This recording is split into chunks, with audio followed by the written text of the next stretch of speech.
हाय दोस्तों, आप कैसे हो? आप ये देख सकते हो आजकल समय में कितनी तकनीक बढ़ गई है। ये एक रोबोट है, इस रोबोट में पर भी लगे हैं और इसके पास बंदूक भी है और लोग कैसे फायरिंग कर रहा है। और कुछ समय के बाद जो लड़ाई होगी, जो युद्ध होगा, तो उसमें रोबोट उतारे जाएंगे। और उसमें रोबोट कुत्ता भी है, इसमें डॉग भी है, इसमें और इंसान भी है रोबोट।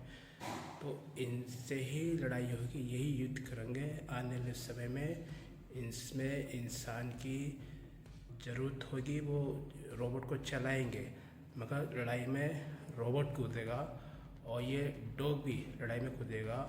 और आप देख सकते हो उसमें टैंक भी है और कैसे भस्म करते हैं टैंक को एक रोबोट ने, और मिसाइल को कैसे भस्म करता है देखो। और ये